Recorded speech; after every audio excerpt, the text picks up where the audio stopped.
My name is Tighe, and this is the video portion of my exam. We learned last week a little bit about starches, so I figured I'd work with that.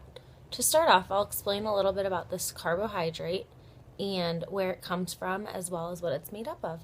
So to begin, it's found in seeds, fruit, roots, wheat, rice, as well as many other different kinds of sources. And in general, it's a polysaccharide made up of glucose units. Two of the main molecules, as we learned in our PowerPoint, that make up the starch are amylose and amylopectin. Amylose is the lesser of the two in proportion, making up only about 20 to 30% of the entire structure. So these ones are the long chain-like molecules that I'm sure a lot of you guys, or well, you, because you put it together, that you remember from the PowerPoint. So these ones are kind of springy looking, and then they're also a little bit resistant to digestion in comparison with the amylopectin. And the function of the amylose in the kitchen is to be used as a thickener, a water binder, an emulsion stabilizer, and a gelling agent. So this portion is actually insoluble. And in general, we'll see that starch in general is also as a whole insoluble, which I thought was interesting because this part that's insoluble only makes up 20 to 30% of the whole structure. So it was interesting to me to learn that the more dominant part didn't take over and cause it to be soluble. So next we're going to move on to the amylopectin, and this is the other more abundant starch portion of the starch, which is going to take up about 70 to 80% of the molecule structure. And this is the one that's considered branched, which is interesting to note because, like I said before, this part is actually soluble. So, like I said, this molecule is branched, and the other one is a little bit more like a chain-like structure. So, one slide in particular that I remember reading about mentioned the iodine test, which I thought was really cool, and it was something that I thought I might want to try on my own. So that's what I'm going to demonstrate next. And to give you a little bit of background on the iodine, the reason why it does, or we hope it's going to do what it's supposed to do, is because the iodine molecules fit nicely within the helical structure of the amylose, which results in a binding with the starch and resulting in an absorption of the wavelengths of light, which causes it to become blue, because iodine's kind of a gross looking brown color, like brownish yellow. So it's interesting that it turns out to be blue. So that's what's supposed to happen, is that it's supposed to, the wavelengths of color are supposed to get absorbed by the starch, and then it projects out this blue color. So that's what we hope we're going to see. And in this sense, a lot of the time starch can be used as a marker in the laboratory. So like if they're tracing something into your system, they can a lot of the times use the iodine and starch in order to follow it through. And this is what I'm going to demonstrate with my next product. So let's get started.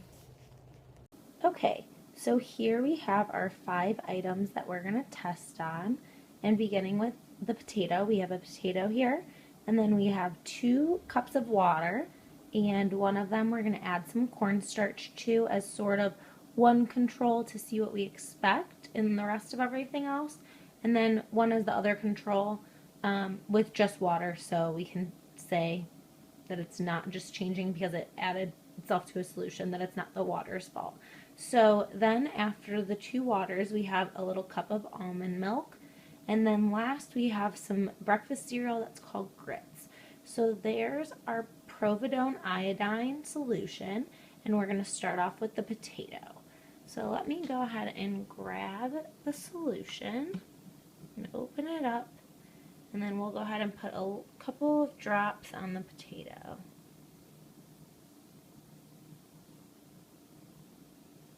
And we'll just let that sit for 2 water cups. And I'm just going to go ahead and add some starch, some cornstarch to the 1 cup of water. And like we said, it's not water soluble, so it may mix a little bit, but it's definitely going to stand on its own. Okay, so after that gets, there we go, now it's all wet. So now we're going to put some iodine in and see what happens. And you can tell pretty easily that changed right to black and purplish blue. So that was definitely a success. And then next we're going to move over to the regular water, and just keeps its ugly brownish reddish color. And then finally our last two, almond milk. I wasn't so sure about this one at first because some places that I've researched said that almond milk does contain a tapioca starch, so this is going to be an interesting one. Let's see what happens. Now it doesn't appear to be changing colors at all, so that's interesting to note. And then last we're going to move on to the grits. So let's put a couple of, oh yeah, that turned blue right away. So, yep, that one turned black right away. I don't know if you can tell from the camera, but it's definitely obvious from my angle that it just goes straight to black when it hits that stuff. So let's go back to our cornstarch, and we can tell that's definitely doing exactly what it's supposed to be doing. And then a potato, which I thought was a little interesting. Maybe I just got a bad one, but a little bit of it's blue and black, but a lot of it stayed its orange brownish color, which I thought was interesting. So I might have to do a little bit more research on that. Maybe it's because I cut the potato too early or something like that. But two of the things we knew would change did change, so I consider it a success. So that's really all on my video, and I'm just here to say that the blue iodine test definitely did work. So thank you very much for letting me know about that. Okay, I just wanted to update that after I finished or started to clean up my mess, I started to dump the iodine off the potato, and it just appears that I put a little bit too much on maybe, and I wanted to confirm that it did turn blackish blue like it was supposed to. So just so that you're not like, uh-oh, she did something wrong. I did do something wrong, but it turned out exactly as it should have, so I just wanted to confirm that. Thank you very much.